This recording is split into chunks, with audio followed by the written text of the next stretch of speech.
Muito obrigado, pastor Pipe. Quero agradecer de todo o coração o convite para estar com vocês aqui nessa noite e participar desse encontro, desse culto, cujo foco é a exposição da palavra de Deus. O pastor Pipe me deu a tarefa de pregar em João capítulo 10. Eu acho que ele tinha caminhado até capítulo 9 e então deixou o 10 sob minha responsabilidade nessa noite. Então é isso que eu pretendo fazer aqui nessa noite. Abrir a Escritura no Evangelho de João, capítulo 10, e vamos fazer uma exposição do texto, procurando entender o seu significado, o seu sentido e de que maneira ele se aplica a nós no dia de hoje. Então, como é uma exposição bíblica, nós iremos seguindo o texto, fazendo a explicação. Por isso é importante que você tenha a sua Bíblia com você, quer seja no seu dispositivo, celular, tablet, computador ou a sua Bíblia em papel. É importante que você a tenha aberto e que vá seguindo à medida que nós vamos expondo. Lembrando, por que é importante isso? É importante porque a autoridade do pregador não está nele, mas está na palavra. Então, se eu exponho a palavra de Deus com fidelidade, então os que ouvem devem recebê-la como sendo de fato a palavra de Deus. Mas os crentes têm que estar atentos para que aquilo que é dito esteja de acordo com a palavra de Deus, porque a nossa consciência ela não está presa à palavra humana, mas a nossa consciência está presa à palavra de Deus. Por isso é que é importante, e é uma das marcas dos protestantes desde o período da Reforma, que eles dão uma grande ênfase no estudo e no exame das Escrituras para ver se aquilo em que eles estão ensinados de fato está de acordo com a palavra de Deus. Por isso eu faço questão que vocês tenham a Bíblia aberta, não é? Vão seguindo, e o que eu disser que não tiver de acordo com a Bíblia, você já sabe, pode deletar, né? Não tem nada a ver, não tem poder, não tem força, não tem autoridade nenhuma. Muito bem. Eu queria só fazer uma oração com vocês, preparando o nosso coração, pedindo a iluminação do Espírito Santo para a compreensão do texto. Essa é uma prática muito antiga na igreja, bem de antes da Reforma Protestante. E ela revela que nós compreendemos que a palavra de Deus, se não for iluminada em nosso coração pelo Espírito Santo, ela não terá a eficácia para a qual ela foi designada. Se o Espírito de Deus não iluminar o nosso entendimento e não aclarar a nossa compreensão, a Bíblia vai ser um livro fechado para nós. Por isso que nós precisamos que o Espírito de Deus trabalhe durante a exposição bíblica para que a verdade bíblica seja transmitida com clareza e aplicada aos corações. Oremos. Ó Deus, nós estamos diante de Ti nessa noite, com a Tua palavra aberta diante de nós e suplicando a direção do Teu Espírito Santo, para que nós compreendamos as palavras do Teu Filho que aqui estão registradas.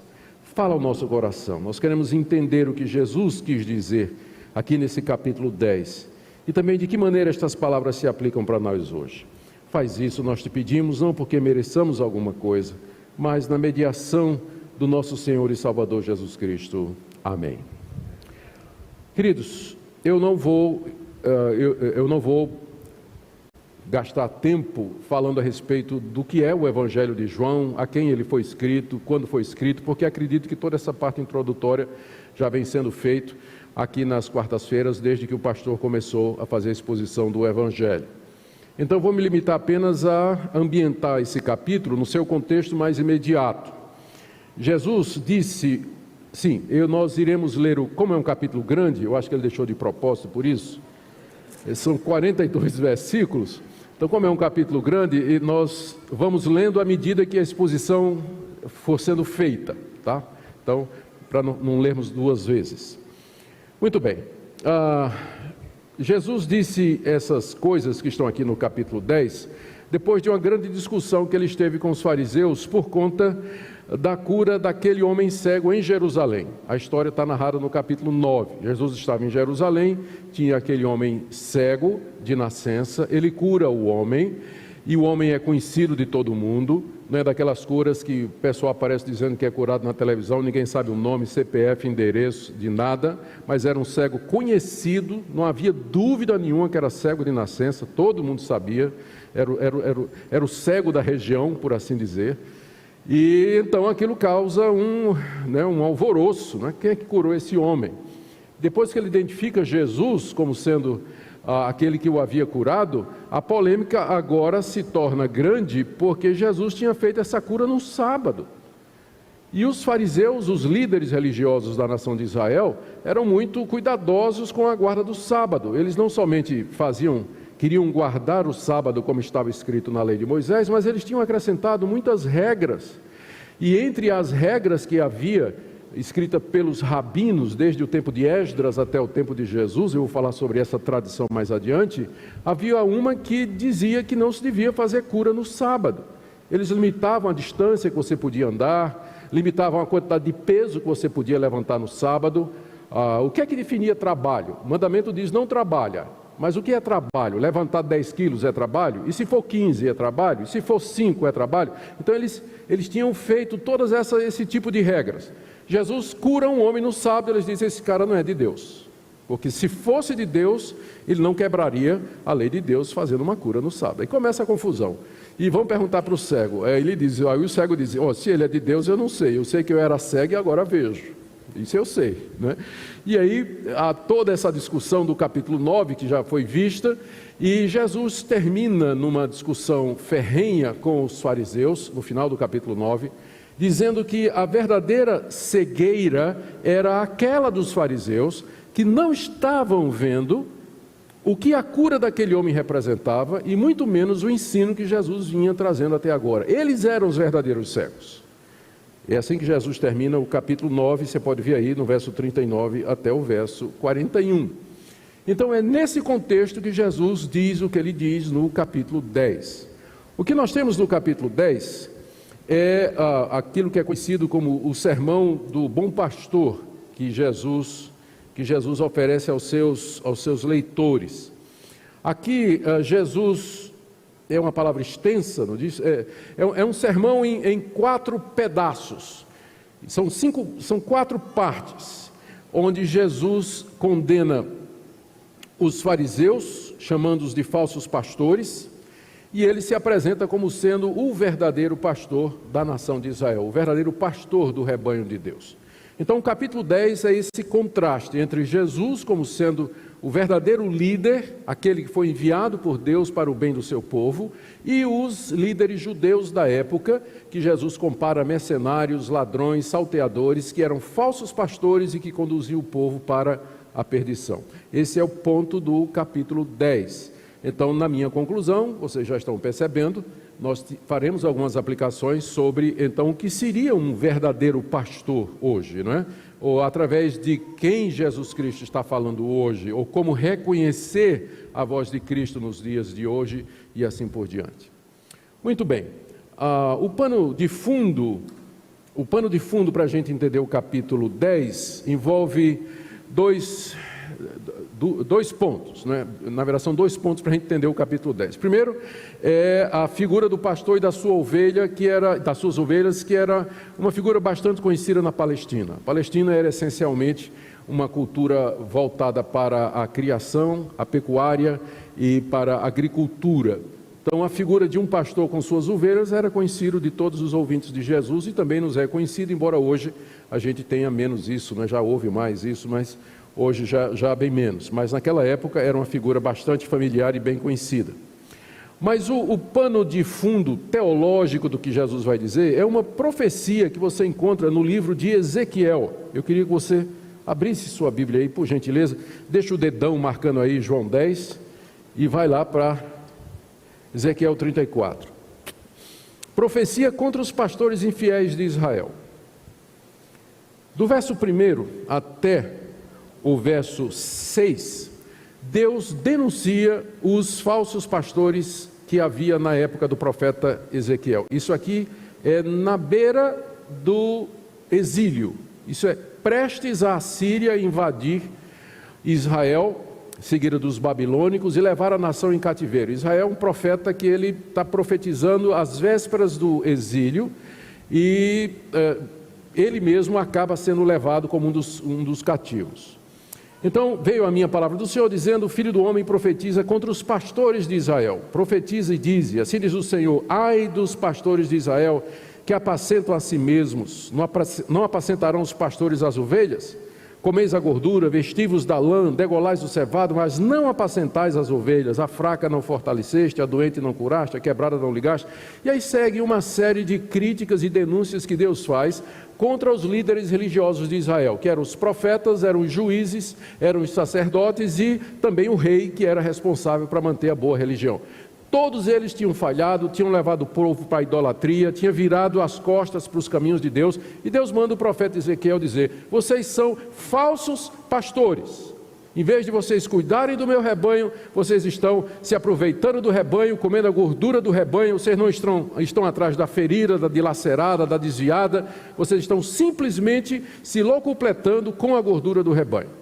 Em seguida, do verso 7 em diante, Deus diz que Ele mesmo virá como pastor cuidar das suas ovelhas. Já que vocês não fazem o trabalho, Deus diz: eu mesmo vou ser o pastor das minhas ovelhas. A partir do verso 8, tão certo como eu vivo, diz o Senhor Deus, visto que as minhas ovelhas foram entregues à rapina e se tornaram pasto para todas as feras do campo, por não haver pastor, e que os meus pastores não procuraram as minhas ovelhas, pois se apacentam a si mesmos e não apacentam as ovelhas, portanto, ó pastores, ouvi a palavra do Senhor. Assim diz o Senhor: eis que eu estou contra os pastores, e deles demandarei as minhas ovelhas, porei terro no seu pastoreio, e não se apacentarão mais a si mesmos, etc. Aí no verso 11 ele diz: porque assim diz o Senhor Deus, eis que eu mesmo procurarei as minhas ovelhas e as buscarei. Deus diz então: já que vocês não estão fazendo o trabalho direito, eu mesmo virei e eu pastorearei o meu rebanho. Seguindo a profecia, quando chega no verso 23, Deus, através de Ezequiel, diz que ele vai suscitar um pastor, vai levantar um pastor, indicado por ele, sustentado por ele autenticado, que vai cuidar do seu rebanho que está no meio da nação de Israel. Está no verso 23, suscitarei para elas um só pastor, e ele as apacentará. O meu servo Davi é que as apacentará, e lhes servirá de pastor. Eu, o Senhor, lhes serei por Deus, e o meu servo Davi será príncipe no meio delas. Eu, o Senhor, o disse. Queridos, os judeus sempre entenderam essa profecia como uma referência messiânica. O Messias seria aquele pastor enviado por Deus, da descendência de Davi, que haveria de pastorear a nação de Israel, que haveria de conduzir o povo de Deus dentro da verdade, alimentar o rebanho com a palavra de Deus, salvá-los dos inimigos, protegê-los dos predadores, enfim, fazer o trabalho que o pastor haveria de fazer. Aqui no capítulo 10 do Evangelho de João, Jesus se apresenta como sendo esse pastor. E é por isso que 4 vezes aqui no texto os judeus reagem. Primeiro dizendo: não estamos entendendo. Depois da segunda vez dizendo: está endemoniado. Na terceira vez: vamos matá-lo. Na quarta vez: prende para torturar e matar. Porque eles entenderam que quando Jesus diz: eu sou o bom pastor, que ele estava se identificando como aquele pastor de Ezequiel 34, o Messias, filho de Davi, o filho de Deus, que haveria de fato de cuidar do povo de Deus e que haveria de ser o porta-voz e o transmissor da verdade de Deus e o salvador do seu povo. Então, para que a gente entenda o capítulo 10, a gente tem que lembrar dessa profecia de Ezequiel 34 e tem que lembrar também do contexto pastoril da Palestina, onde essa figura era bastante familiar. O objetivo de Jesus, então, como eu disse, era primeiro demonstrar que os fariseus eram o equivalente daqueles pastores infiéis do tempo de Ezequiel, que eles haviam torcido o ensino das Escrituras, e é verdade. A revelação que Deus fez de si mesmo no Antigo Testamento, ao contrário do que muita gente pensa, não é de que a salvação era pela guarda da lei, ou pelas normas, ou pela circuncisão, ou pela guarda do sábado, ou pelo cumprimento daquela dieta religiosa e de todo aquele ritual que você encontra no livro da lei. O que Deus revelou no Antigo Testamento é uma religião de graça. A pessoa, o crente do Antigo Testamento, ele era salvo pela graça da mesma forma que você é salvo hoje. Porque todo aquele aparato que foi dado no Antigo Testamento era para mostrar que eles eram incapazes de cumprir tudo que Deus poderia requerer de alguém para ser salvo. Por isso que juntamente com a lei vinha o altar do sacrifício, porque quando o israelita pecava, o que é que ele fazia? Ele corria para o altar, oferecia um cordeiro, oferecia uma oferta, e ali ele era declarado perdoado e purificado pelo sacerdote. Então, no centro da religião do Antigo Testamento estava o altar, onde o sangue era derramado para o perdão de pecados. Então, no Antigo Testamento era pela graça também. A diferença é que no Antigo Testamento as pessoas eram salvas pela fé no Messias que haveria de vir e que era prefigurado lá naqueles sacrifícios. E hoje nós somos salvos pela fé no Messias que já veio. Eles no Antigo Testamento não viram o Messias, e nem você nem eu. Então o que é que nos une é que tanto eles como eu, como nós aqui hoje, nós precisamos de fé para ser salvos. É a mesma fé, é o mesmo povo, é a mesma doutrina. Mas o que é que os fariseus tinham feito? Eles transformaram a lei de Deus no caminho da salvação. Eles transformaram aquela revelação de Deus no Antigo Testamento, que era uma religião da graça, da misericórdia, onde Deus perdoava livremente o pecador, numa religião que era baseada em mérito, que a pessoa tinha que cumprir não somente aquelas leis que Moisés tinha deixado, mas muitas outras que eles acrescentaram, desde o período do retorno do cativeiro até a época de Jesus. Nesse período foi que apareceram os rabinos, talvez o primeiro deles tenha sido Esdras, que era mestre da lei, um levita que era versado na escritura. E agora, como não tinha templo, o templo tinha sido destruído, o judeu, em vez de centrar-se no templo, ele centrava na sinagoga, que era onde a lei era lida. E aí isso deu um viés legalista à religião do Antigo Testamento praticada por Israel. O judeu acreditava que se ele se circuncidasse quando nascesse, se ele oferecesse os sacrifícios, se ele cumprisse em detalhes a lei de Moisés, então Deus haveria de salvá-lo. E além disso, os fariseus, baseados na interpretação dos escribas, acrescentaram leis e leis e leis e normas, a ponto de se tornar uma coisa absurda e praticamente impossível. É disso que Jesus está acusando os fariseus. Vocês são pastores infiéis, vocês deturparam a verdade de Deus, estão ensinando o erro, vocês estão ensinando o que Deus não ensinou, Não somente isso, eles eram gananciosos. Jesus lá em Mateus 23, quando denuncia a hipocrisia dos fariseus, diz assim: vocês roubam a casa da viúva sob o pretexto de longas orações. Parece que tinha tem um taxímetro, não é? E tem um oraçãozímetro, sei lá o que é. É um aparelho que mede o tempo de oração que o fariseu levava para a casa da pessoa, começava a orar e ligava. Começava a orar. Quanto mais ele orava, mais, não é? Depois ele cobrava pelo tempo de oração. E ele fazia isso com as viúvas. Ou seja, usava a religião como pretexto para se enriquecer. Não tinha preocupação com a coitada da viúva, mas queria o dinheiro dela. E para isso ele usava todos esses artifícios, né? Então essa é uma estratégia muito antiga, que já tinha na época de Ezequiel. Ezequiel está denunciando aqui o pastor que comia da gordura das ovelhas, comia da lã das ovelhas e tudo mais, e não cuidava, não ia atrás, não procurava, não sarava, absolutamente nada. O profeta Ezequiel já denunciava, e a mesma coisa Jesus está fazendo aqui, quando ele vai comparar os fariseus a esses falsos mestres. Além disso, eles viviam vida hipócritas.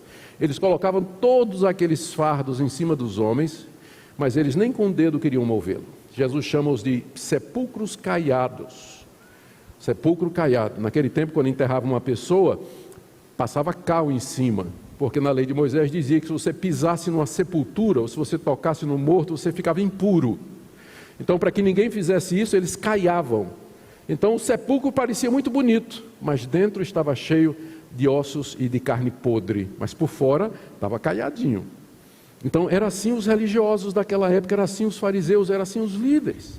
E Jesus então, aqui no capítulo 10, ele está denunciando isso aí. Ele, em contraste àqueles falsos mestres, os fariseus da sua época, ele se apresenta como o verdadeiro pastor de Israel, como sendo aquele que havia sido prometido por Deus o próprio Filho de Deus, o Filho de Davi, o Messias, o Salvador do povo.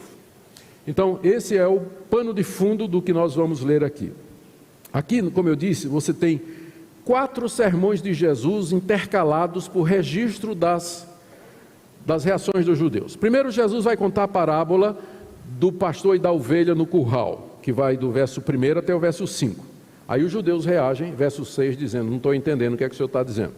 Aí Jesus explica, o segundo sermão, do verso 7 até o verso 18. Ele explica a parábola.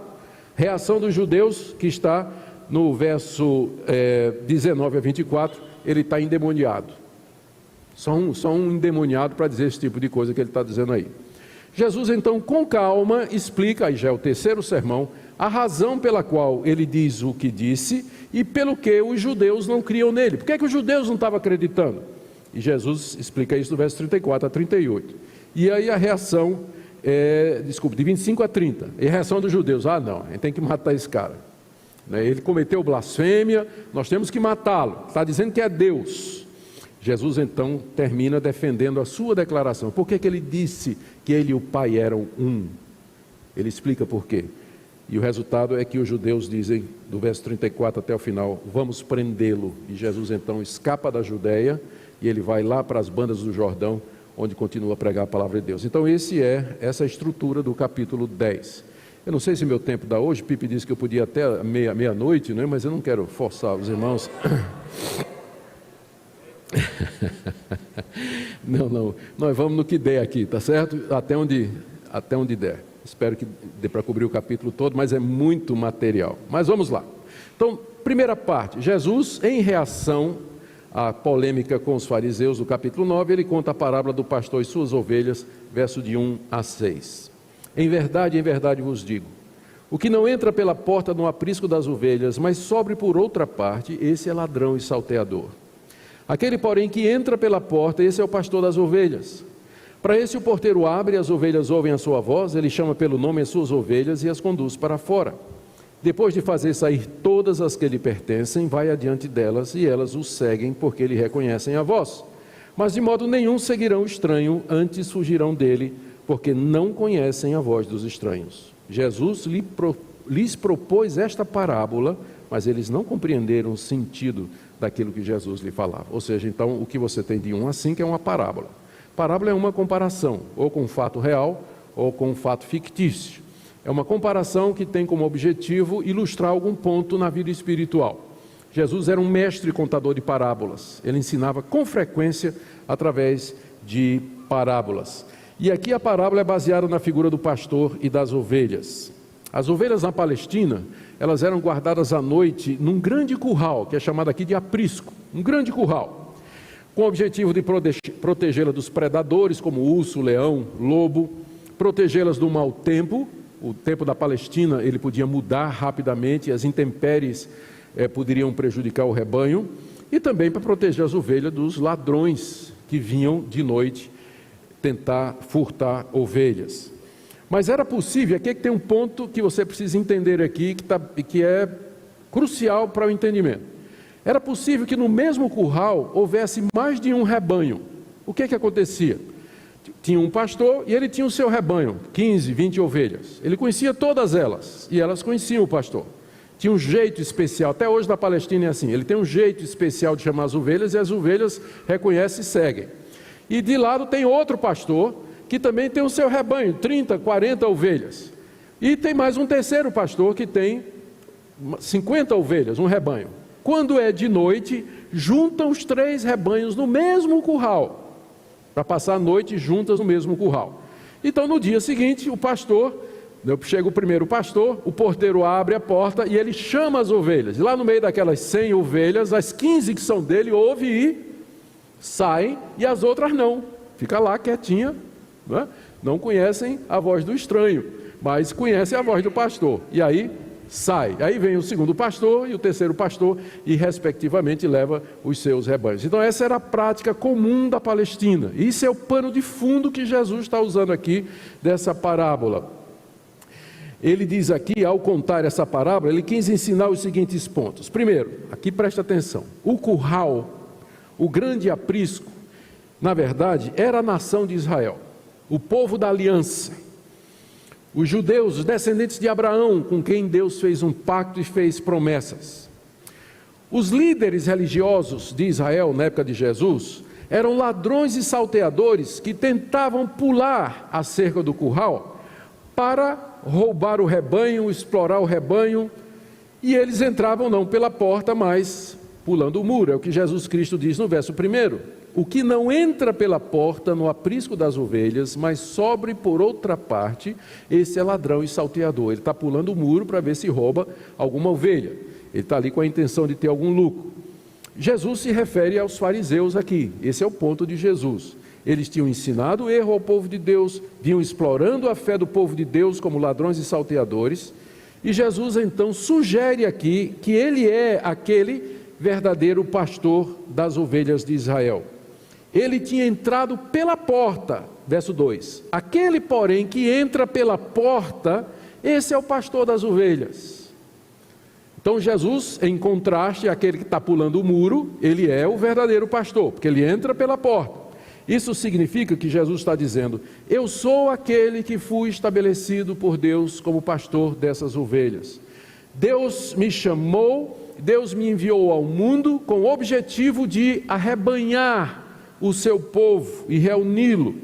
E eu, como fiel pastor enviado pelo Pai, estou cumprindo o meu ministério. Eu entro pela porta. Esses líderes religiosos estão pulando o muro e estão assacando o rebanho. Como verdadeiro pastor, Jesus veio chamar o seu povo de entre os judeus, de entre o povo de Deus. Aqui é muito importante você perceber. Nem todo judeu fazia parte do rebanho de Jesus, porque ele veio chamar suas ovelhas de dentro da nação de Israel, porque ele diz que não são todas as ovelhas que vão ouvi-lo, não são todas. E os fariseus estavam entre esses filhos de Abraão que não escutaram a voz do verdadeiro pastor. Jesus veio chamar aqueles que são seus de entre o povo judeu. Como eu disse, a nação de Israel, o grande curral, e o rebanho de Jesus ouve e reconhece a voz, como ele diz aqui no verso 3, olha, para este que entra pela porta, está falando de Jesus, o porteiro abre. Não adianta procurar aqui tentar interpretar quem é o porteiro, se é o diácono, se é o coroinha, se é a turma da recepção, porque lembra que nas parábolas ela tem um ponto central. Você não pode pegar todos os detalhes da parábola e tentar achar um sentido teológico, né? Então o porteiro aparece aqui simplesmente como parte da história, não representa absolutamente nada. Então, para estes o porteiro abre, as ovelhas ouvem a voz, ele chama pelo nome as suas próprias ovelhas. Ao dizer isso aqui, quando Jesus conta que ele chama pelo nome as suas próprias ovelhas, quer dizer que no rebanho tinha ovelha que não é dele. Ele chama as dele, chama as suas próprias ovelhas e as conduz para fora e separa das demais. Separa das demais. O que que Jesus estava querendo dizer por isso? O verso 4 diz: depois de fazer sair todas as que lhe pertencem, significa que tinha ovelhas lá no curral que não pertenciam a Jesus, que não eram do rebanho dele. Então, depois de fazer sair todas as que lhe pertencem, ele vai adiante delas e elas o seguem porque lhe reconhecem a voz. Olha o que Jesus está dizendo: eu vim buscar o rebanho que Deus me deu antes da fundação do mundo. Eu vim buscar o meu povo. Esse povo está no meio da nação de Israel. E eu vim chamar o meu povo. E o meu povo, aquele que é meu, aquele que Deus me deu antes da fundação do mundo, esse vai escutar a minha voz, esse vai entender que eu sou o Filho de Deus, esse vai crer em mim, e ele vai sair de entre o povo, e ele vai me seguir e vai ouvir a minha voz. Eu sou o verdadeiro pastor, eu sou o bom pastor, aquele prometido pelo Pai. Aqui nós temos um conceito que é muito interessante e importante que nós mantenhamos em vista, que é o conceito do remanescente fiel. Embora Deus tenha feito uma aliança com Abraão e com sua descendência, isso não significava que todo judeu era descendência de Abraão. Paulo diz isso com muita clareza lá em Romanos, capítulo 9. Nem todo israelita é de fato judeu, e nem porque é descendente de Abraão é filho de Deus. Dentro da nação de Israel, no Antigo Testamento, havia o que a gente chama do verdadeiro Israel, o remanescente fiel. Aqueles judeus que de fato eram tementes a Deus, que criam em Deus, que entenderam que era pela graça, que esperavam no Messias, que viviam nos caminhos de Deus. Exemplos deles: Samuel, Davi, o próprio Abraão, os patriarcas. Mas qual é a história de Israel no Antigo Testamento? É uma história de idolatria. O povo de Israel virou as costas para Deus constantemente. Quebrava a lei de Deus com frequência, se curvava diante de altares de deuses estranhos, casaram com mulheres de povos estranhos, misturaram a religião, viraram as costas para Deus, quebraram todos os mandamentos de Deus. Mas sempre havia um remanescente fiel, como Deus disse a Elias, quando Elias estava desesperado: Senhor, mataram os teus profetas e só eu sobrei. Qual foi a resposta de Deus? Reservei para mim 7.000 que não dobraram o joelho a Baal. Esses 7.000 representava o verdadeiro Israel dentro de Israel. Então esse rebanho é o rebanho de Jesus, os verdadeiros crentes, desde o Antigo Testamento até o dia de hoje.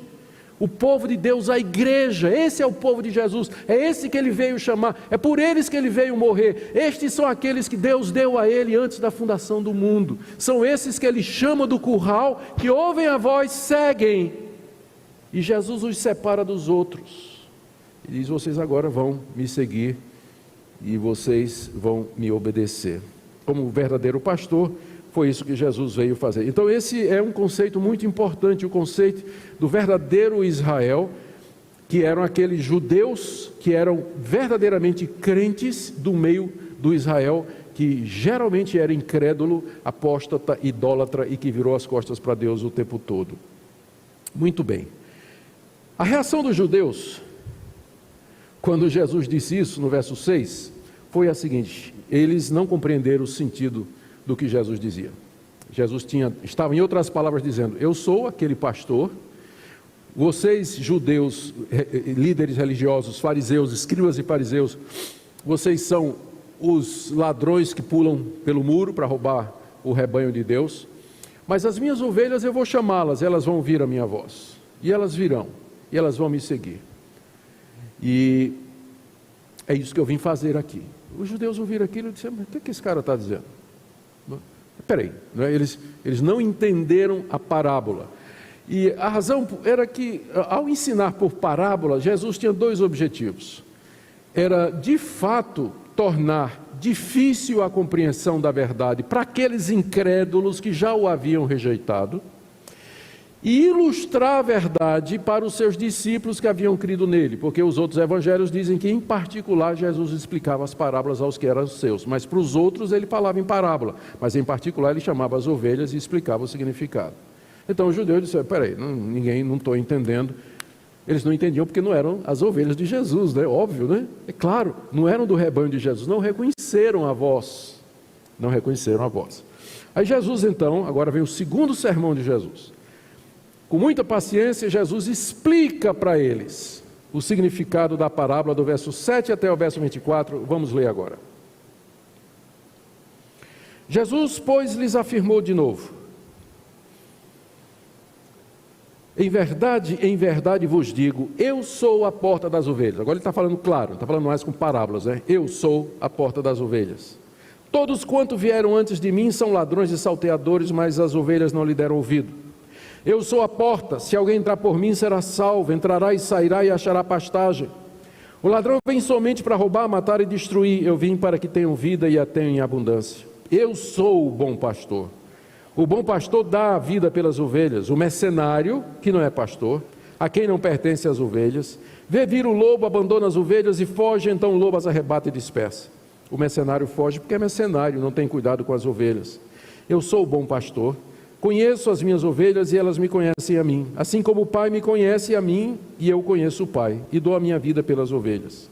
Ainda tenho outras ovelhas que não desse aprisco, desse curral. A mim me convém conduzi-las, elas ouvirão a minha voz, então haverá um rebanho e um pastor. Por isso o Pai me ama, porque eu dou a minha vida para reassumir. Ninguém a tira de mim, pelo contrário, eu espontaneamente a dou. Tenho autoridade para entregar e também para reavê-la, esse mandato recebido do meu Pai. Aqui Jesus explica os pontos da parábola. Qual é a reação dos judeus? Verso 19. Por causa dessas palavras, rompeu nova dissensão entre os judeus. Muitos deles diziam: ele tem demônio, e enlouqueceu, porque o ouvis. Então, o que é que Jesus disse que deixou esse pessoal, né, furioso, né? Furioso mesmo, está endemoniado. Como é que uma pessoa diz uma coisa dessas aí? E aqui nós vamos ver então essa explicação de Jesus. O que ele faz aqui é explicar a parábola fazendo 3 contrastes entre ele e os fariseus. No primeiro contraste, ele diz que ele é a porta das ovelhas, e os fariseus são os ladrões e salteadores, versos 7 e 8. No verso 7, ele se apresenta como sendo aquele que dá o verdadeiro acesso a Deus. Jesus, pois, lhe afirmou de novo: em verdade vos digo, eu sou a porta das ovelhas. Em outras palavras, ele está dizendo que ele é aquele através de quem existe o verdadeiro, ou há o verdadeiro acesso a Deus. Com isso ele está dizendo que entrar no aprisco de Deus não era alguma coisa que era feita por etnia, por ser filho de Abraão, nacionalidade, não era feito por guardar a lei de Moisés, e muito menos as normas e regras que os fariseus acrescentaram, mas através da sua morte e da sua ressurreição, como ele vai dizer mais adiante. E com isso ele está corrigindo aquele legalismo que havia na religião de Israel dos seus dias. Eu sou a porta, não é um conjunto de regras, não é você cumprir metas, não é você adquirir méritos, não é você cumprir regulamentos, não é você ter um merecimento, não é você ter uma moralidade impecável que Deus vai ser obrigado a lhe devolver o favor. Não é através de nada que venha do homem. A entrada para o aprisco é através de mim. Eu sou a porta, e mais nada, e mais ninguém. Com isso ele estava excluindo o ensino dos fariseus, que colocava outro caminho para chegar a Deus, que é através da guarda de Moisés, da lei de Moisés. Então, essa é a primeira coisa. Em contraste, com os que vieram, em contraste a ele que era a porta, ele diz: todos os que vieram antes de mim, verso 8, são ladrões e salteadores, mas as ovelhas não deram ouvido. A quem ele se refere?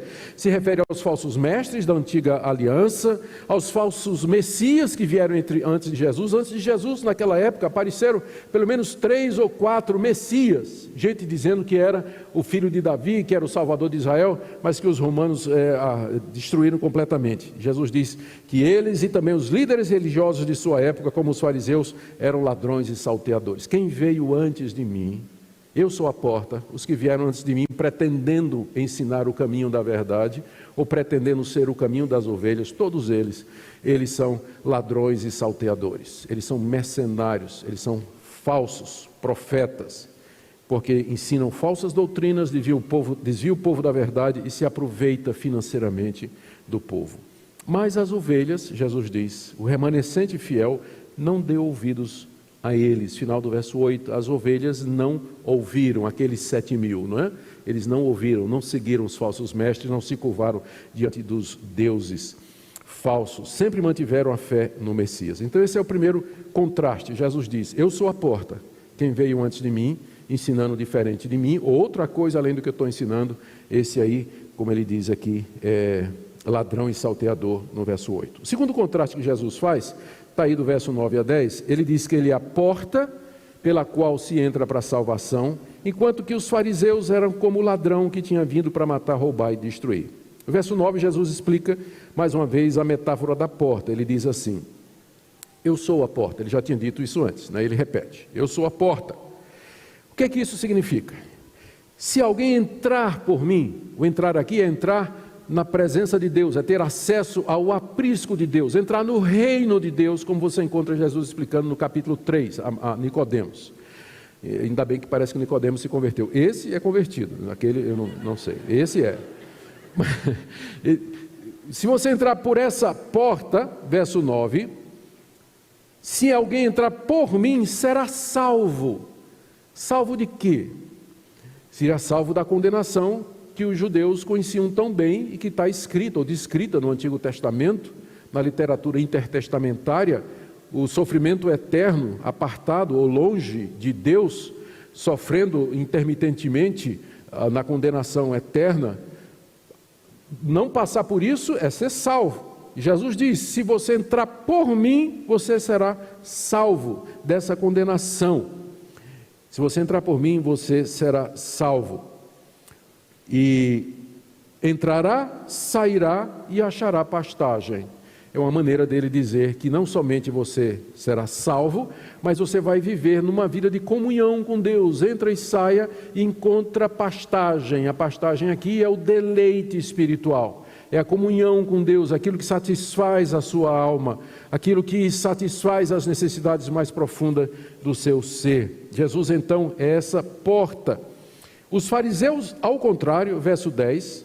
eles eram como ladrão. Verso 10, o ladrão vem somente para roubar, matar e destruir. E os fariseus matavam espiritualmente, porque não se iludam não, gente. Não se iluda não. O erro mata. O erro não é uma coisa com a qual a gente pode brincar não. O erro mata. O erro mata. O que salva não é sua fé. O que salva é fé na verdade. Porque se você acreditar numa mentira, você vai para o inferno. Você vai para o inferno. O que salva é a verdade. A verdade importa. Doutrina importa.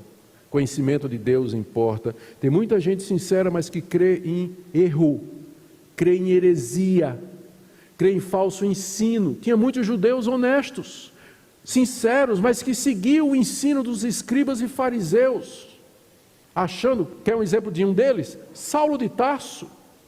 Saulo de Tarso era um judeu de judeus, seguia estritamente a religião dos seus pais, avançado na sua época mais do que outros judeus, e ele achava que ele estava fazendo um favor a Deus quando ele perseguia e matava os cristãos. Totalmente sincero, boa consciência diante de Deus, mas completamente perdido. Se Deus não tivesse... E vida com abundância. A vida com abundância aqui, ela não se refere primariamente à abundância material. É óbvio, é só estudar o contexto. O que está em jogo aqui são realidades eternas, espirituais, né? Então nós estamos lidando aqui com questões de salvação e perdição. Não estamos lidando aqui com pobreza ou riqueza. Nós estamos lidando aqui com a salvação, a plenitude, entrar na presença de Deus, ser satisfeito, ter o seu coração abençoado e cheio da palavra de Deus e resposta para as suas perguntas. Jesus disse: eu vim fazer isso. Eu não somente vim dar a vocês a vida eterna, mas uma vida plenamente abundante, uma vida que satisfaz e transborda. Se Deus quiser abençoar financeiramente e materialmente, Ele vai fazer isso. Mas esse texto aqui, ele está primariamente falando dessa vida espiritual, né, para que a gente não use o texto fora do seu contexto. Em contraste a isso, ele tinha então os fariseus. Agora vamos para a terceira comparação. Eu disse que no seu segundo discurso, Jesus está fazendo 3 comparações. Então, na terceira comparação do segundo discurso, isso aqui é super importante. Ele diz: eu sou o bom pastor porque eu dou minha vida pelas ovelhas. Os fariseus, eles são como mercenários. Eles veem o perigo chegando e eles vão embora e abandonam as ovelhas. E aqui está a diferença entre o bom pastor e aquele que não é. Entre o bom pastor e aquele que não é. Vamos ver o que é que Jesus fala aqui, do verso 12 até o verso 13. Ele diz assim, começando no verso 11. Eu sou o bom pastor. O bom pastor dá vida pelas ovelhas. O mercenário que não é pastor, a quem não pertence as ovelhas, vê vir o lobo, abandona as ovelhas e foge. Então o lobo as arrebata e dispersa. O mercenário foge porque é mercenário e não tem cuidado com as ovelhas. Jesus aqui faz a comparação entre aquele pastor que é dono das ovelhas e o mercenário. O mercenário era um pastor alugado. Era alguém que era encarregado, pago para cuidar do rebanho na ausência do pastor, ou às vezes o rebanho era muito grande, precisava de empregados que ajudassem a cuidar do rebanho. Então geralmente era um pessoal que era terceirizado, por assim dizer, era alguém que não era dono do rebanho, não era o dono do rebanho, mas era alguém que era contratado para cuidar. A diferença é que se viesse um lobo, se viesse um animal, se viesse algum urso, aqui eu estou pensando lá no Davizinho do Antigo Testamento, que era pastor de ovelhas, ele conta que ele matou um leão e um urso, uma vez que vieram contra o seu rebanho. Então, numa situação de perigo, o pastor, porque ama as ovelhas são dele, ele está disposto a dar a vida pelo rebanho. Mas o mercenário, aquele que é contratado, quando ele vê o lobo chegando, está dizendo: rapaz, não tem salário que pague isso não, e ele vai embora. abandona o rebanho, e o lobo chega e faz a festa, né? Arrebata e dispersa nas palavras de Jesus. Jesus está se comparando mais uma vez com os fariseus. E ele está dizendo aqui o seguinte: a prova que eu vou dar de que eu sou o bom pastor é que eu vou dar a minha vida pelas minhas ovelhas. Eu vou entregar a minha vida pelas minhas ovelhas, para que elas possam ter vida e vida em abundância, para que elas possam entrar e ter a vida eterna. Mas esses escribas e fariseus, eles não cuidam do rebanho de Deus, eles são como mercenários, estão aí pelo dinheiro, estão fazendo da religião fonte de lucro para a vida pessoal deles, não estão interessados aí com as necessidades do povo judeu, do povo de Deus, não estão. Mas eu darei minha vida pelas ovelhas, diz o Senhor Jesus. É nisso que ele era diferente. Veja o que ele diz do verso 14 até o verso 18: eu sou o bom pastor, conheço as minhas ovelhas e elas me conhecem a mim, assim como o Pai me conhece a mim e eu conheço o Pai, e dou a minha vida pelas ovelhas. Ainda tenho outras ovelhas, não desse aprisco, a mim me convém conduzi-las, elas ouvirão minha voz, então haverá um rebanho e um pastor. Por isso o Pai me ama, porque eu dou minha vida para reassumir. Ninguém a tira de mim, pelo contrário, eu espontaneamente a dou. Tenho autoridade para entregar e também para reavê-la. Esse mandato eu recebi do meu Pai. Aqui Jesus expande o que ele falou, explicando o que é que ele quer dizer com bom pastor. Ele é um bom pastor, verso 11, exatamente porque ele dá a sua vida pelas ovelhas. Em contraste, verso 12, o mercenário que não é pastor, a quem não pertence a ovelha, vê o lobo e abandona e foge. E o lobo chega e faz a festa. O mercenário foge, Jesus diz no verso 13, porque é mercenário. E ele não tem cuidado com as ovelhas. Esse é o ponto de contraste aqui que Jesus está fazendo com aqueles homens. Vocês sabem que o pano de fundo disso tudo é exatamente o caso do cego, né? Que no capítulo 9, Jesus tinha um cego, Jesus cura, e Jesus abençoou a vida daquele homem, fazendo bem no sábado. Mas os líderes religiosos que deviam dizer: que bênção, vamos cuidar agora desse cego que durante a vida toda provavelmente não teve a oportunidade de conhecer a palavra de Deus por causa das limitações que ele tinha, vamos cuidar dele, vamos e tudo mais.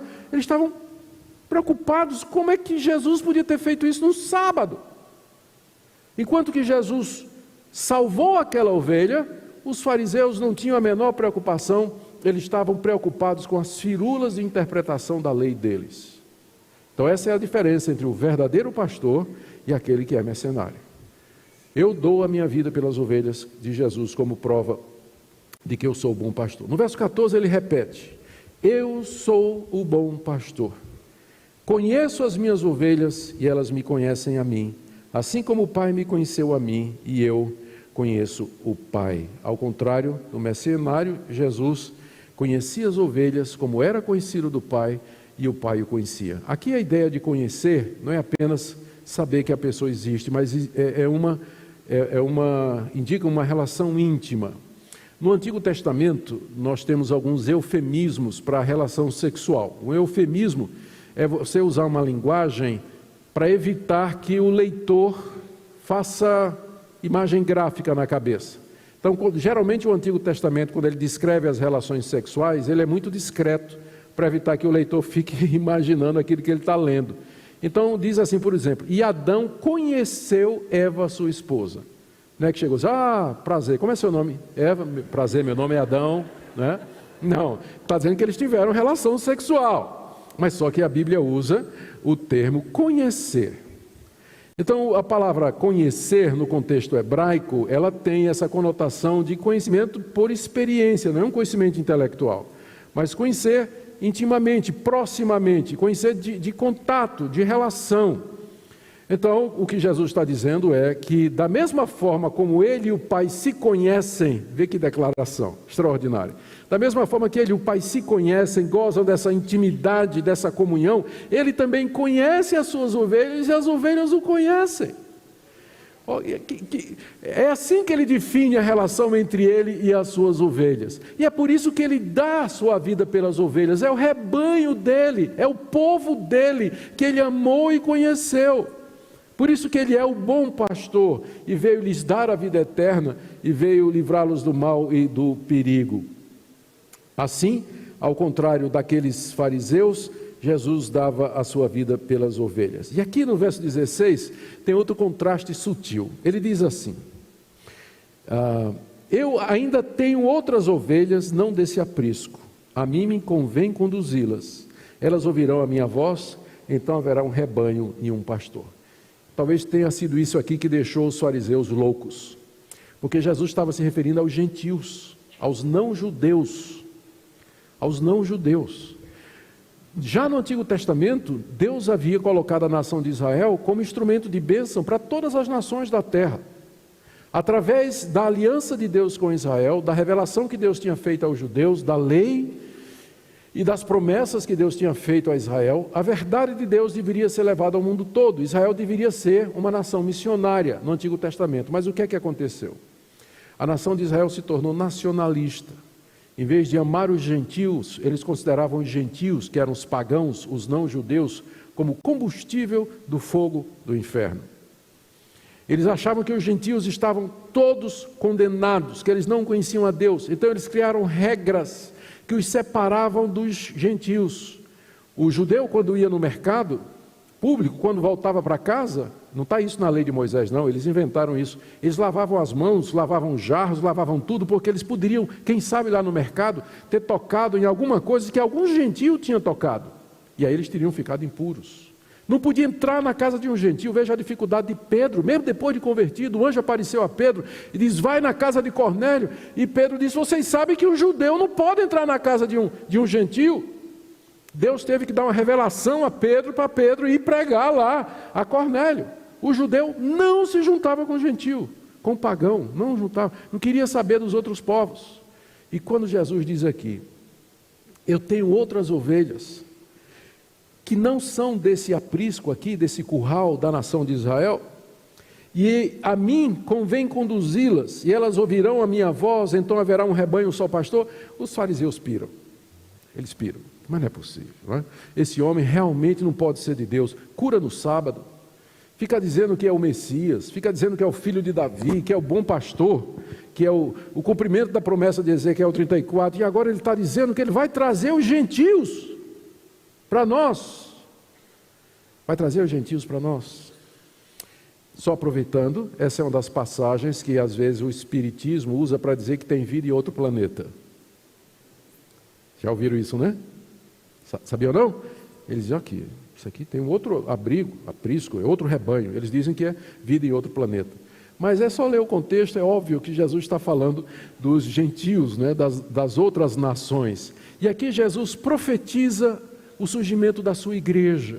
O que é a igreja? A igreja é exatamente composta daqueles que Deus deu a Jesus, de entre os judeus e de entre as nações. Então, gentios e judeus convertidos a Cristo formam a igreja, o povo de Deus, o povo de Jesus, o seu rebanho, as suas ovelhas. E Jesus aqui já anuncia: eu vou arrebanhar esses que são meus e que estão lá entre as nações, e eles vão me ouvir. Ele não está dizendo aqui, né, eu estou na expectativa de que eles ouvindo, eles vão tomar uma decisão. Ele está dizendo: não, elas vão me ouvir, porque o Pai me deu essas ovelhas, e elas ouvirão a minha voz, e elas haverão de vir.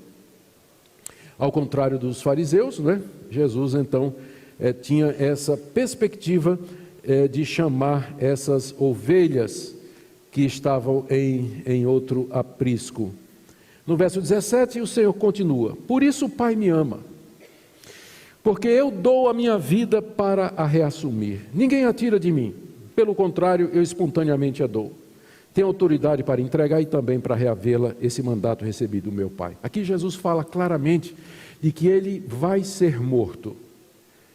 Ele já tinha dito isso quando ele disse que dava vida pelas ovelhas. E aqui ele já deixa mais claro que ele vai dar a sua vida, significa que ele vai ser morto. Só que essa morte ela vai ser causada por outras pessoas.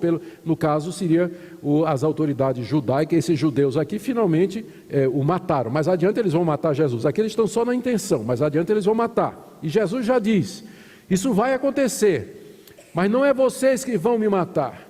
Eu é que estou dando a minha vida voluntariamente, porque eu tenho essa autoridade. Se Jesus quisesse, na hora que vieram prendê-lo, ele teria dado a ordem, e uma legião de anjos viria para destruir os soldados. Mas ele não disse nada. Ele se deixou levar para a cruz, e ele está deixando claro aqui, eu estou dando a minha vida voluntariamente. O que vai acontecer na cruz do Calvário não é a execução de um criminoso pelo Império Romano, mas a entrega voluntária do pastor de Israel, da sua vida pelo seu rebanho. É isso que vai acontecer.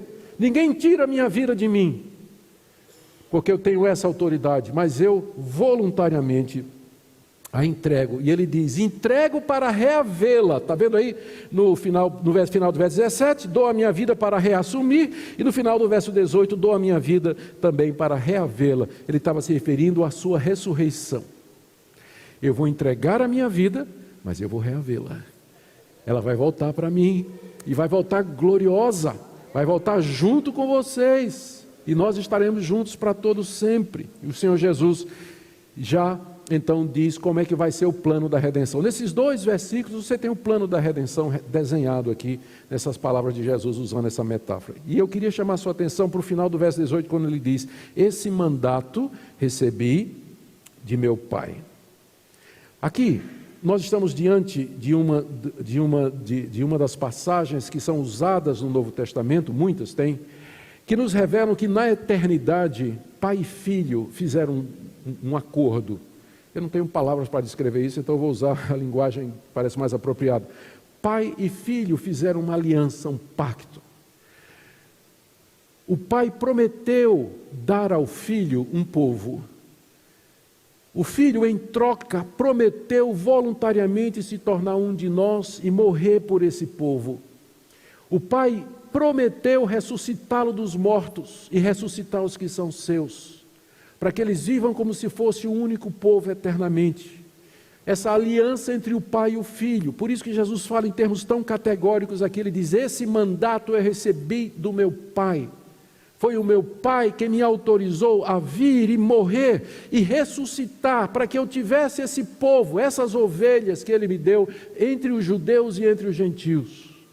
Então, o plano da salvação não é alguma coisa do tipo assim, Deus fez Adão e Eva, colocou no paraíso, botou lá a árvore do bem e do mal, colocou no teste e ferrou. Adão, né? E agora o que é que eu faço? Né? O que é que eu faço agora? Vamos para o plano B. Não, gente, tem nada, porque tem gente que pensa assim, né? Olha que Jesus está dizendo, foi tudo combinado, tudo organizado, tudo resolvido entre ele e o Pai antes da fundação do mundo, e que ele já veio com esse propósito ao mundo,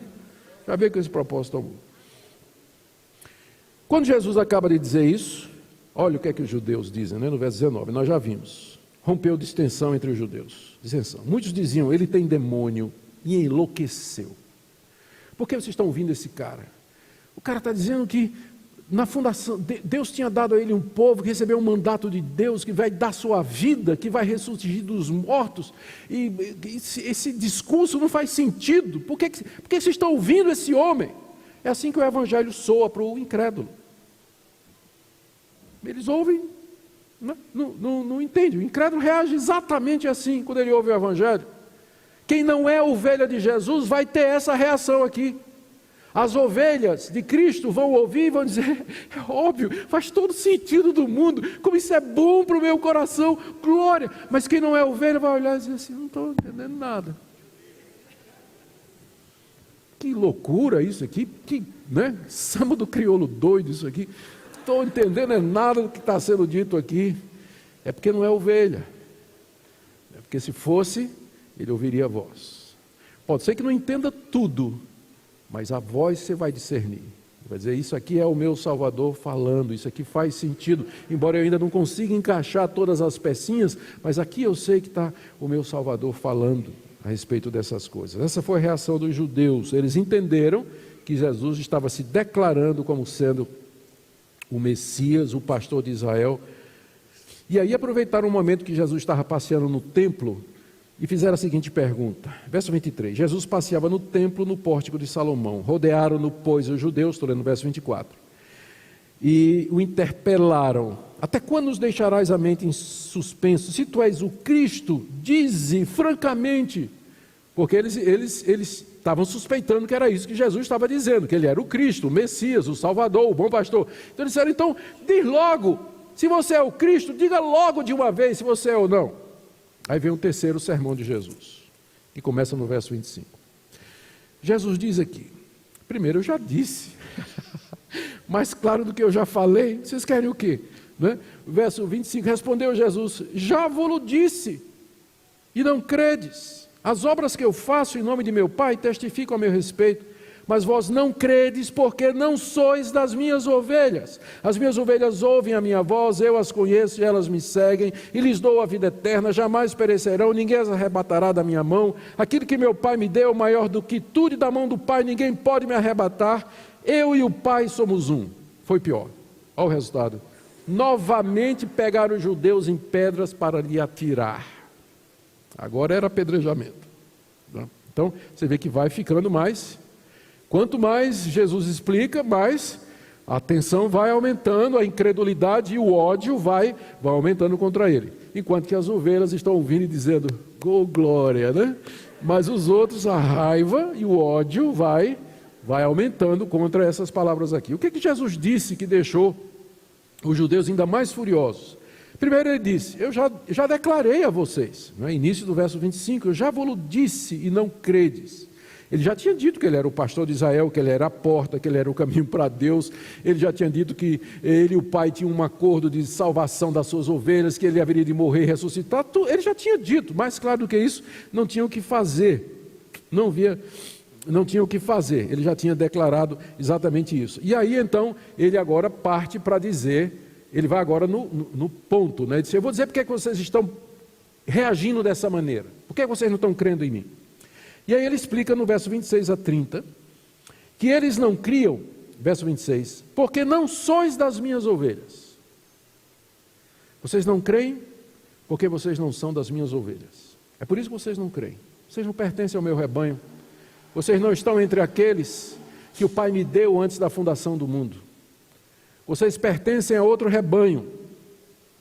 Eles estavam dentro do curral de Israel, mas eram de outro rebanho. Você pergunta: que rebanho? Lembra que no capítulo 8 Jesus Cristo disse para eles: o pai de vocês é o diabo. Vocês estão dizendo que o pai de vocês é Abraão, mas não é não. O pai de vocês é o diabo. Então era outro rebanho. Vocês não me ouvem porque o pastor de vocês é outro.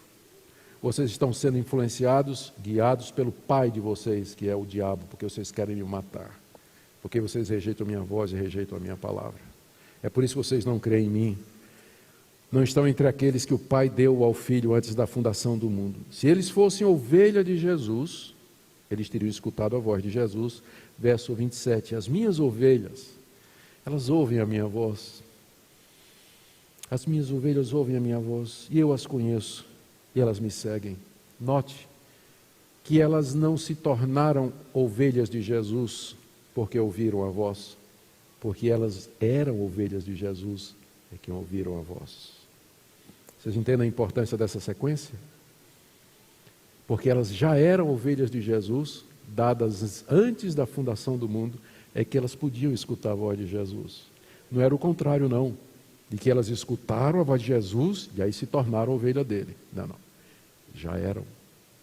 E agora, quando Jesus veio e falou, elas reconheceram: esse é o nosso pastor. As minhas ovelhas ouvem a minha voz, eu as conheço e elas me seguem. E o que é que Jesus faz por elas? Ele diz aqui a partir do verso 28. Primeiro, eu lhes dou a vida eterna. Está aí, verso 28. Lhes dou a vida eterna. Primeira coisa. A vida eterna aqui não é somente a palavra, que é a palavra grega para eterna, ela não significa somente um período ilimitado de tempo, mas também indica uma qualidade de vida. A vida eterna é uma vida em comunhão com Deus que é eterno. É uma vida no eterno reino de Deus. Então tem mais a ver com qualidade do que com extensão. Então eu lhes dou a vida eterna. Da mesma forma, quando a Bíblia fala do sofrimento eterno, que é a mesma palavra, não é somente porque é um sofrimento sem fim, mas é um sofrimento que é resultado da ira do Deus eterno contra aquele pecador incrédulo e impenitente que virou as costas para Deus. Mas Jesus diz: eu dou a vida eterna às minhas ovelhas. Segunda coisa que ele diz: jamais perecerão. Jamais perecerão.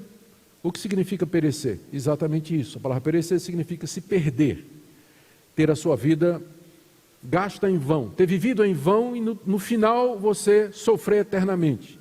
É isso que a Bíblia define como perecer. Jesus diz que as minhas ovelhas, elas nunca irão perecer. Elas não vão perecer. Dou a vida eterna, elas não vão perecer. E olha que promessa: e ninguém as arrebatará da minha mão. Nem o mundo, nem o diabo, nem sofrimento, nem falso profeta, nem o pecado, nada vai arrebatar essas ovelhas da minha mão. E aqui Jesus está garantindo a vida eterna às suas ovelhas. Onde está a garantia de que eu vou herdar a salvação? Onde está a garantia de que eu vou para o céu? Não é na minha capacidade de me manter crente, não é na minha capacidade de me manter puro e sem pecado, porque vocês sabem, e eu sei que nós tropeçamos, que nós pecamos e que nós erramos muito. Então, se a certeza e a garantia de que eu vou para o céu depende de mim, eu não tenho garantia nenhuma. Mas a garantia dada por Jesus aqui: ninguém arrebata vocês da minha mão. Vocês vão ter a vida eterna, porque sou eu que salvo e seguro e sustento vocês. Amém?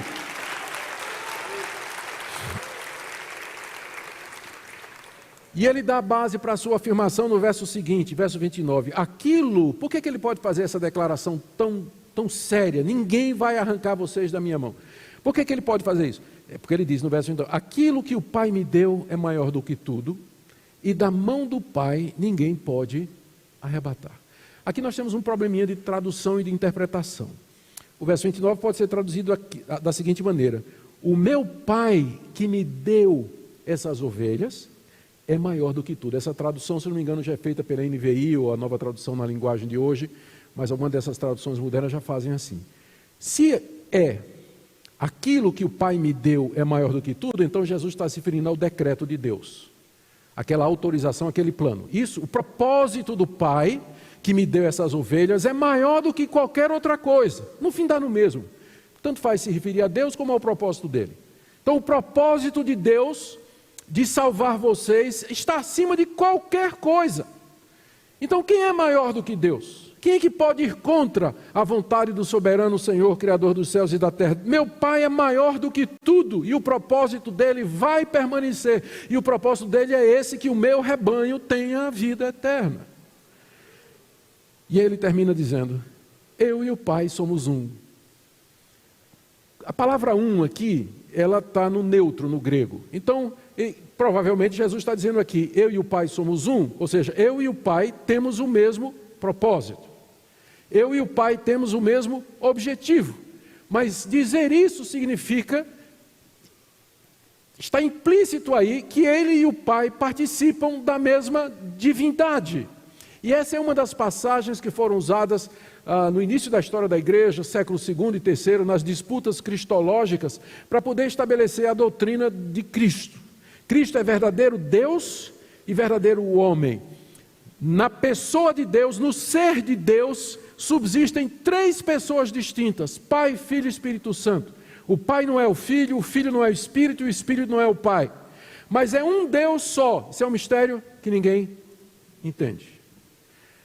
Mas é a doutrina que a igreja cristã adota desde o século III, desde o credo niceno, século IV entrando também. E eles usaram essa passagem. Quando Jesus diz aqui, por exemplo, eu e o Pai somos, ele está falando, então está provando que dentro da divindade existem pelo menos duas pessoas distintas, senão não era somos, não é? É ele e mais alguém.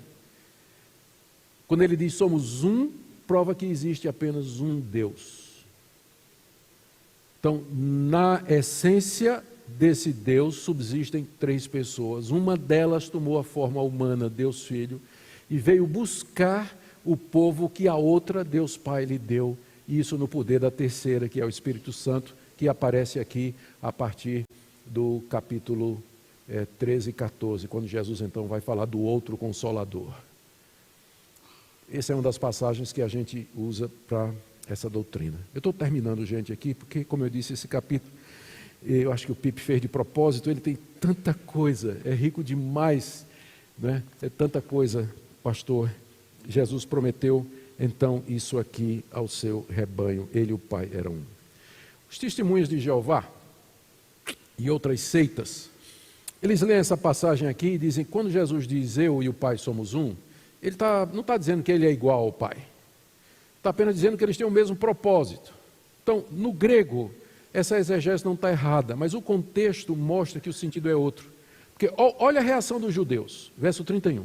Novamente pegaram os judeus em pedras para lhe atirar. Disse Jesus, eu tenho mostrado muitas obras boas da parte do meu Pai, por qual delas me apedrejais? Responderam os judeus, não é por boa obra que te apedrejamos, e sim por causa da blasfêmia, porque sendo tu homem, te fazes Deus a ti mesmo. Ou seja, os judeus entenderam perfeitamente que quando Jesus Cristo disse, eu e o Pai somos um, e que ele estava se fazendo igual a Deus. Então, da próxima vez que o testemunho de Jeová chegar para você, para usar esse versículo, digo, vamos ler até o fim. Né? Vamos ler até o fim. Vamos ver como é que os judeus entenderam aquela palavra de Jesus. E aí eles queriam apedrejar Jesus, porque lá em Levítico 24:16, a lei de Moisés dizia que se alguém blasfemar o nome de Deus, será apedrejado por toda a congregação. Blasfêmia em Israel era punido com morte de apedrejamento. Os judeus queriam apedrejar Jesus. E aí então Jesus explica porque que ele disse, eu e o Pai somos um, é o último discurso de Jesus e com ele eu vou terminar. Vamos ler do verso 34 a 39. Replicou-lhe Jesus, não está escrito na vossa lei, eu disse, sois deuses? Se ele chamou deuses aquele a quem foi dirigida a palavra de Deus e a Escritura não pode falhar, então aquele a quem o Pai santificou e enviou ao mundo, dizeis, tu blasfemas, porque declarei, sou filho de Deus? Se não faço as obras de meu Pai, não me acrediteis, mas se faço, não me credes. Mas se faço e não me credes, crede nas obras para que possais saber e compreender que o Pai está em mim e que eu estou no Pai. O que Jesus faz aqui, para replicar, ele vai dizer que ele não cometeu blasfêmia dizendo que ele e o Pai eram um. Ele começa apelando para o Salmo 82, verso 6, onde o salmista se refere aos juízes de Israel e diz assim, vocês são deuses, com D minúsculo.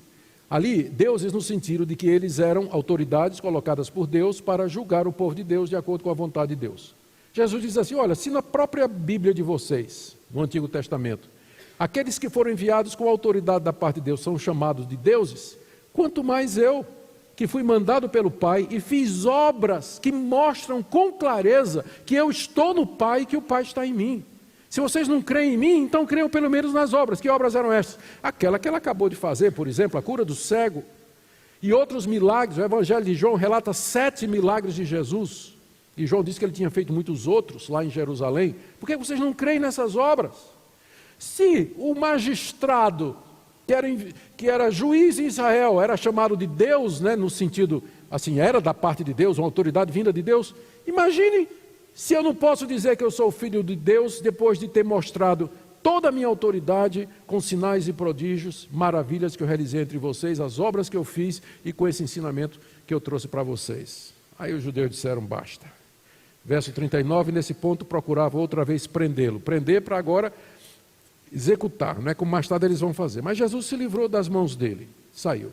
E se retirou, verso 40, para além do Jordão, para o lugar onde João batizava no princípio, e ali permaneceu. E muitos iam ter com ele e diziam, realmente João não fez nenhum sinal, porém tudo quanto disse a respeito deste era verdade, e muitos ali creram nele. As ovelhas lá além do Jordão creram quando ele chegou lá pregando. Eu termino com algumas aplicações aqui. Primeiro, queridos, eu pergunto, o que é que nós podemos aprender desse texto? O que é que esse texto nos ensina? Eu peguei alguns pontos aqui. O primeiro, sem dúvida, esse texto deixa claro que desde a eternidade Deus deu a Jesus Cristo um povo, um rebanho tirado de entre judeus e gentios, de entre a humanidade pecadora, culpada e perdida. Aqui não é dito qual é o critério, porque Deus deu estes e não deu aqueles.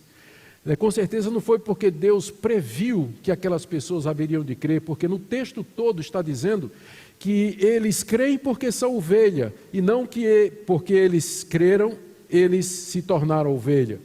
Então, a vontade de Deus já antecede a reação humana. Eles creram porque Deus os havia dado a Cristo. Então isso tudo revela esse plano, esse projeto, esse acordo entre o Pai e o Filho feito desde a eternidade. Segunda coisa, e eu sei que isso pode parecer um pouco chocante, mas a gente não pode, se a gente vai expor o texto bíblico, a gente tem que ser fiel ao texto. O texto sugere, e sugere bem sugerido, que Cristo veio ao mundo para dar a sua vida, para salvar o seu rebanho. Eu sei que há passagens na Bíblia que dizem que Cristo morreu pelo mundo, mas a gente tem que entender que essa morte dele pelo mundo foi no sentido de que se o mundo todo fosse o rebanho dele, há no sangue dele virtude e poder suficiente para salvar cada pessoa do mundo. Mas o que Cristo fez na cruz é eficiente e salva somente o seu rebanho. O tempo todo ele está dizendo aqui, eu vim dar a vida pelas minhas ovelhas, e vocês não são minhas ovelhas, vim dar a vida por elas, não por vocês. Então, nenhuma gota do sangue de Cristo foi derramado em vão na cruz. Todos aqueles que são seus, por quem ele morreu, receberão a vida eterna, e ninguém as arrebatará da mão do Pai. Cristo não morreu em vão por ninguém. Cristo não morreu em vão, nenhuma gota do seu sangue foi derramada em vão, mas o seu rebanho será salvo. Ele veio livrá-los da condenação e da destruição. Terceira coisa que esse texto nos ensina é que antes e durante o tempo de Cristo apareceram muitos falsos profetas e messias, mas Deus sempre preservou os seus de seguirem um erro. Eles reconheceram a voz de Cristo e o seguem. A história da igreja, nós estamos vendo no ano 2000, não é? A igreja cristã tem 2000 anos de história. E quando a gente lê a história da igreja, eu gosto muito de ler a história da igreja, a gente percebe os grandes desvios que aconteceram durante a história da igreja. Por exemplo, no período da Idade Média, quando entrou o catolicismo romano, o problema não é o catolicismo, o problema é o romano, não é? Entrou o catolicismo romano e trazendo todas aquelas doutrinas, mediação de Maria, mediação dos santos, purgatório e tudo mais. Ainda assim, quando você lê os escritos de pessoas, de estudiosos, de piedosos na Idade Média, você encontra o remanescente fiel ali. Você percebe que apesar de todo o desvio na Idade Média, tinha gente crente, os 7.000 que não dobraram o joelho a Baal. Por isso que Jesus Cristo disse, a minha igreja, as portas do inferno não prevalecerão contra ela. A igreja sempre existiu e ela é composta, ela pode variar na sua externalidade, mas ela é composta desse rebanho que Deus deu a Jesus Cristo e que é feito de pessoas de todas as línguas, tribos, povos e nações espalhados por toda a história da igreja, desde o seu começo até o dia de hoje. E que Cristo está rebanhando, Cristo está chamando através da pregação do Evangelho. Quarta coisa que nós aprendemos, a obra de Cristo é perfeita e completa, não tem que adicionar nada. Ele morre pelas ovelhas, dá vida pelas ovelhas, garante a vida eterna, garante a entrada, garante pastagem, e diz, ninguém vai arrebatar vocês da minha mão, vocês nunca vão perecer, porque o Pai que me deu todas estas coisas é maior do que tudo, e eu e o Pai somos um. A obra de Cristo é absolutamente perfeita e nós confiamos nisso. De que maneira Jesus chama as suas ovelhas hoje é a próxima pergunta. Porque ele não está mais aqui entre nós, fisicamente. Como é que ele chama as suas ovelhas hoje? Ele chama através de pastores que ele mesmo levanta, e mediante a pregação e ensino da sua palavra. Os pastores que Cristo levanta para chamar o seu rebanho, eles não têm o direito de dizer nada que o Supremo Pastor não tenha dito. E o que Cristo disse, o que ele fez, a sua obra, a sua ressurreição e o seu ensino, estão aqui. Se a gente quer ouvir a voz do bom pastor, é aqui que nós vamos encontrá-la. É aqui que ele fala. Por isso que ele mandou escrever. Por isso que ele levantou os apóstolos para, de maneira inspirada, infalível e inerrante, escrever tudo aquilo que ele havia ensinado. É aqui que a gente vai escutar a voz do bom pastor. Por isso que eu disse a vocês no começo. O pastor, ele não tem autoridade de si mesmo. Nós somos copastores auxiliares. O pastor do rebanho é Jesus Cristo. Como é que ele fala hoje? Ele fala através da sua palavra. A função do pastor é trazer a palavra do Supremo Pastor para a igreja, para o rebanho, para alimentar o rebanho. O que vai alimentar o rebanho não são as minhas experiências, as minhas histórias, as minhas ideias, minhas elucubrações, desculpa, palavra difícil, mas exatamente aquilo que o bom pastor ensinou. É assim que ele faz isso. O Espírito Santo chama de maneira irresistível e eficaz as ovelhas, elas distinguem a voz do bom pastor, creem em Cristo, são perdoadas e salvas e já recebem vida eterna. Eu sei que tem pastores e líderes aqui do povo de Deus. Pergunta, queridos, a pergunta para mim e para vocês. Somos como o bom pastor ou somos mercenários? Qual o motivo e a razão pela qual nós resolvemos um dia que nós seríamos pastores de uma igreja evangélica? Para quê? Porque não passamos no vestibular para a medicina? Porque a gente não tem condição de seguir qualquer outra função? Porque parece uma maneira fácil de ganhar um salário? O que é que nos motiva a trabalhar e a servir a Deus como pastor do rebanho? Vocês têm aqui a definição do que é o bom pastor e o verdadeiro pastor. O bom pastor dá sua vida pelas ovelhas, está pensando no bem do rebanho e não no seu. Se necessário for, se sacrifica e renuncia por ele. O mercenário não. O mercenário quer saber do salário dele no fim do mês. É isso que ele está interessado. Por isso não está aí com o estado das ovelhas, não está preocupado com as ovelhas. O que somos nós? Damos a vida pelo rebanho ou procuramos nos aproveitar dele? Alimentamos o rebanho com as palavras do Senhor Jesus ou com nossas ideias, invenções e novidades? Buscamos a perdida, lutamos para que elas permaneçam firmes na fé? Buscamos a Deus em oração por nossas ovelhas? E aqui eu quero dar uma palavra de encorajamento. Primeiro o chicote, como é o nome? Estralou, né? Chicote estrala, mas agora vem a palavra de consolação também, né? Meu querido pastor, as ovelhas vão seguir a voz de Jesus e não a sua. Você não sabe como isso tira um fardo das minhas costas. Eu não consigo converter uma pessoa. E Deus não pede isso de mim, que eu converta alguém. As ovelhas não vão me seguir, elas vão seguir a Jesus Cristo. Eu sou apenas um instrumento de Deus para isso. Você não vai salvar absolutamente ninguém. É Cristo quem chama as ovelhas, elas ouvem a voz de Cristo e não a sua. E não a sua. Então, por isso, pregue a palavra com fidelidade. Às vezes você encontra pastores fiéis que ensinam a palavra de Deus, pregando ano após ano no mesmo lugar, trabalho difícil, parece não crescer. Mas é que o crescimento não depende dele. Ele não pode fazer a ovelha ouvir. Quem vai fazer a ovelha ouvir é o pastor das ovelhas, Jesus Cristo, que vai chamá-las. Então, nós não podemos medir a fidelidade de um obreiro e de um pastor sempre pelo resultado numérico.